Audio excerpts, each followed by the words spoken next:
विद्युत क्षेत्र रेखाएं। हम लोगों ने इसके पहले विद्युत क्षेत्र के बारे में बात किया था, जहां आपको बताया गया था कि कोई भी विद्युत आवेश जो होता है अपने सराउंडिंग में, अपने चारों तरफ एक क्षेत्र बनाता है जिसको हम लोग बोलते हैं विद्युत क्षेत्र।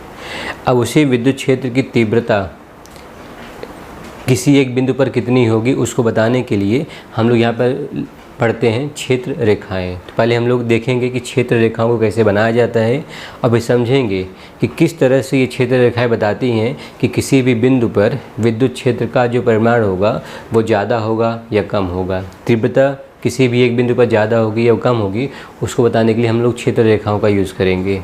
एक बात ध्यान रखिएगा कि हम लोगों ने जो इसके पहले पढ़ा है क्षेत्र रेखा विद्युत क्षेत्र, उसके लिए फॉर्मूला था E बराबर 1/4 ε0 Q/r²।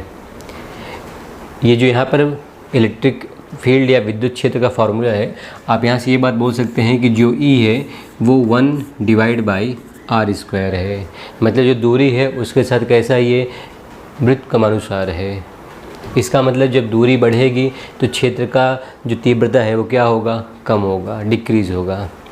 अब अगर आप किसी भी आवेश को लेते हैं, जैसे मान लीजिए कि यहाँ पर एक धन आवेश है, आपने धन आवेश लिया और आप इस धन आवेश के चारों तरफ क्षेत्र रेखाएं बनाना चाहते हैं, तो आपको ये बात दिमाग में रखना होगा कि जो क्षेत्र रेखाएं होती हैं, क्योंकि विद्युत क्षेत्र एक सदिश राशि है तो क्षेत्र रेखाओं को भी हम लोग सदिश की तरह ही बनाते हैं। सदिश का मतलब क्या हुआ, इस तरह से, जिसको हम लोग वेक्टर बोलते हैं। तो जब अगर आपने ऐसा एक तरह का रेखा बनाया हुआ है तो इसको हम लोग क्या बोलेंगे, क्षेत्र रेखा। जब आप एक और बनाते हैं तो ये हो गया। क्षेत्र रेखाओं को बनाते समय आपको ये बात का ध्यान रखना होगा कि जो क्षेत्र रेखाओं की लंबाइयाँ हैं वो लगातार कम होती जाएंगी। जैसे आप इस चित्र में देख सकते हैं, इस चित्र में जो क्षेत्र रेखाएं हैं उनकी लंबाइयाँ निरंतर कम होती जा रही हैं। निरंतर कम क्यों हो रही हैं, इसकी वजह से जब हम आवेश से दूर जाना स्टार्ट करते हैं तो R का मान बढ़ता है और R का मान बढ़ेगा तो विद्युत क्षेत्र का मान क्या होगा, कम होगा, यानी विद्युत क्षेत्र की तीव्रता कम होगी। अगर तीव्रता कम होगी तो जो ये रेखाएं हम लोग बनाए हैं उनका जो लंबाई है वो कम होते जाएगा। तो जो हम लोग ये रेखाएं यहाँ पर बनाए हुए हैं इन्हीं को हम लोग क्या बोलते हैं, क्षेत्र रेखाएँ। अब अगर आप इन्हीं सभी क्षेत्र रेखाओं को आपस में मिला दीजिए, यहाँ पे देखिए सभी क्षेत्र रेखाएं के बीच में थोड़ा सा स्पेस है। अगर हम क्या करेंगे, सभी क्षेत्र रेखाओं को आपस में मिला देते हैं इस तरह से, तो हम लोगों को बोलते हैं क्षेत्र रेखा। तो हम लोगों ने सभी क्षेत्र रेखाओं को मिला दिया है और अब एक सिंगल क्षेत्र रेखा बन गई है। तो जितने भी रेखाएं हैं अगर आप उनको आपस में से मिला देते हैं तो एक सिंगल क्षेत्र रेखा मिल जाती है। तो यहाँ देखिए लिखा हुआ है, एक दिशा में संकेत करने वाली तीरों को मिलाने पर प्राप्त परिणामी चित्र क्षेत्र रेखा को निरूपित करते हैं। तो क्षेत्र रेखा बन गया। अब अगर क्षेत्र रेखा बन गया तो हम कैसे पता करेंगे कि किस बिंदु पर क्षेत्र की तीव्रता ज़्यादा होगी, किस बिंदु पर क्षेत्र की तीव्रता कम होगी। क्योंकि इसके पहले क्या था, इसके पहले क्षेत्र रेखाएं अलग अलग थी। जो आप यहाँ पे तीर देख रहे हैं, तीर अलग अलग थे और तीरों की लंबाइयाँ क्या हो रही थी, निरंतर कम हो रही थी। तो तीरों की लंबाइयों से हम लोग यह पता कर ले रहे थे कि कहाँ पर तीव्रता कम होगी, कहाँ पर तीव्रता ज़्यादा होगी। लेकिन अगर हमने सभी तीरों को आपस में मिला दिया, आपस में जोड़ दिया, तो वहाँ पर एक ही तीर रह गया। तो हम अब तीर की लंबाई से ये नहीं बता सकते हैं कि कौन से बिंदु पर क्षेत्र की तीव्रता ज़्यादा होगी या कम होगी। तो अगर हमने ऐसा कर दिया है तो हम तब क्षेत्र की तीव्रता बताने के लिए क्या बताते हैं, हम बताते हैं घनत्व। किसी बिंदु पर अगर मुझे क्षेत्र की तीव्रता बतानी है तो वहाँ पर मैं जो यूज़ करूँगा उसको हम लोग क्या बोलते हैं, घनत्व। अगर किसी एक बिंदु पर क्षेत्र रेखाओं का घनत्व ज़्यादा है तो वहाँ पर विद्युत क्षेत्र की तीव्रता ज़्यादा होगी। अगर घनत्व कम है तो वहाँ पर विद्युत क्षेत्र की तीव्रता क्या होगी, कम होगी। जैसा हम लोग देख सकते हैं दूसरे चित्र में, जैसे आप यहाँ देखिए, यहाँ पर आप देख सकते हैं दो क्षेत्र बनाए हुए हैं। एक क्षेत्र है यहाँ पर जिसको लेटर S से लिखा गया है और एक क्षेत्र है यहाँ पर जिसको लेटर R से लिखा गया है। अगर आप R और S में देखें तो यहाँ पर क्षेत्र रेखाएं एक दूसरे से दूर हैं। यहाँ पर देखिए क्षेत्र रेखाएं एक दूसरे से दूर हैं, लेकिन जो हमारा ये है यहाँ पर देखिए क्षेत्र रेखाएं एक दूसरे के नज़दीक हैं। जैसे आप देख सकते हैं यहाँ पर 3 रेखाएं आपको दिख रही हैं। तो जब क्षेत्र रेखाएं एक दूसरे के नज़दीक होंगी मतलब ये सघन होगा, मतलब यहाँ का घनत्व ज़्यादा होगा।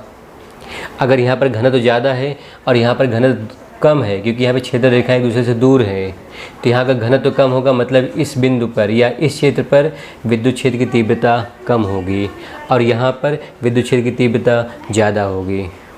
तो अगर आप सभी क्षेत्र रेखाओं को आपस में मिला देते हैं तो वहाँ पर किसी भी बिंदु पर विद्युत क्षेत्र की तीव्रता को पता करने के लिए हम लोग जिस चीज़ का यूज़ करते हैं वो होता है घनत्व। तो अब घनत्व को समझने के लिए जैसे आप यहाँ देख सकते हैं हम लोगों ने दो एरिया बनाया, एक क्षेत्र यहाँ पर बनाया, एक क्षेत्र यहाँ पर बनाया।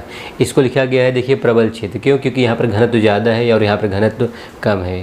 तो आप यहाँ से एक बात समझ सकते हैं कि अगर रेखाएं एक दूसरे के नज़दीक होंगी, सघन होगा, तो वहाँ का घनत्व ज़्यादा होगा।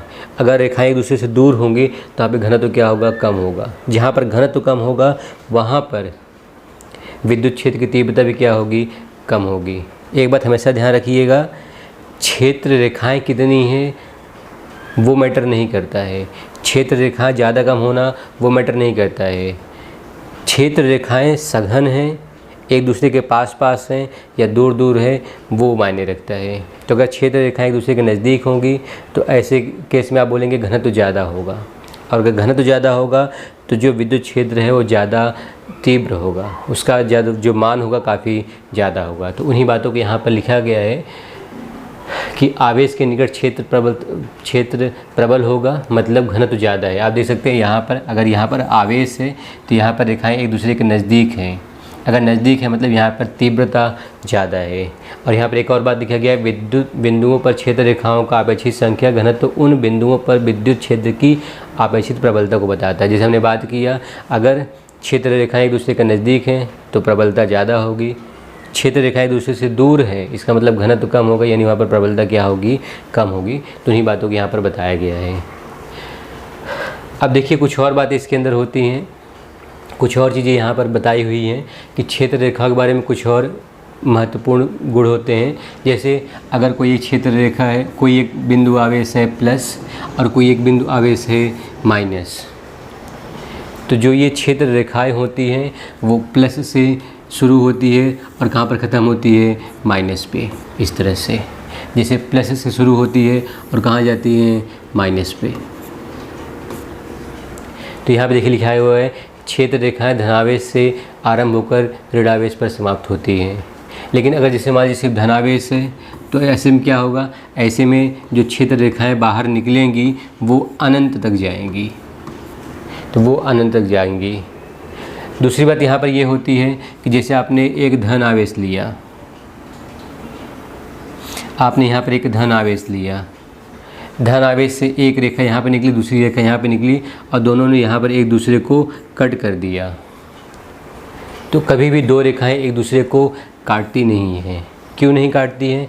क्योंकि जिस बिंदु पर रेखाएं एक दूसरे को काटेंगी, जिस बिंदु पर, जैसे ये बिंदु है जहाँ पर रेखाएं एक दूसरे को कट कर रही हैं, काट रही हैं, तो यहाँ पर दो अलग अलग क्षेत्र हो जाएंगे, क्षेत्र की दो अलग अलग दिशाएं हो जाएंगी। अगर जैसे आप देख सकते हैं ये बिंदु है जिस बिंदु पर दोनों रेखाएं एक दूसरे को काट रही हैं, तो ये बिंदु पर विद्युत क्षेत्र की दो अलग अलग दिशाएँ हो जाएंगी। और कभी भी किसी भी बिंदु पर विद्युत क्षेत्र की सिर्फ एक ही दिशा होती है, एक बिंदु पर दो दिशा जो है संभव नहीं है। इसका मतलब ये हुआ कि दो क्षेत्र रेखाएं एक दूसरे को कभी भी आपस में काटती नहीं है, तो कभी काटनी नहीं चाहिए। एक और बात यहाँ पर आपको ये बात समझना है कि जो भी ये क्षेत्र रेखाएं होती हैं, जैसे यहाँ पर देख सकते हैं ये धनात्मक आवेश से प्रारंभ हो रही है और ऋणात्मक आवेश पे ख़त्म हो रही हैं, तो हमेशा जो क्षेत्र रेखाएँ होती हैं वो जिस आवेश से बाहर निकलती हैं या जिस आवेश पर समाप्त होती हैं उस आवेश के साथ हमेशा लंबवत होती है। यानी कितने का कोण बनाती है? 90 डिग्री का। तो आप यहाँ देख सकते हैं यहाँ पर भी लंबवत है और यहाँ पर भी लंबवत है, यहाँ भी लंबवत है, इधर भी लंबवत है, तो ये होना चाहिए। एक और बात यहाँ पर है, जैसे एक धन आवेश है और एक ऋण आवेश है, तो जो भी क्षेत्र रेखाएं होती हैं वो धन आवेश से आरंभ होकर कहाँ जाती हैं? ऋण आवेश में जाती हैं, इस तरह से। लेकिन कभी भी वो ऋण आवेश से धन आवेश में नहीं जाती। जैसे अगर आप कोई एक चुंबक देखते हैं, किसी भी चुंबक में जैसे आपने यहाँ पर बनाया नॉर्थ, यहाँ बनाया साउथ, तो चुंबक के बाहर इस तरह से होता है चुंबकीय क्षेत्र। जो चुंबकीय रेखाएं होती हैं वो कहाँ जाती हैं, नॉर्थ से साउथ, चुंबक के बाहर। लेकिन चुंबक के अंदर कहाँ जाती है, साउथ से नॉर्थ। इसका मतलब ये हुआ कि जो चुंबकीय रेखाएं होती हैं वो रेखाएं लूप में होती हैं। लूप मतलब समझिए गोला,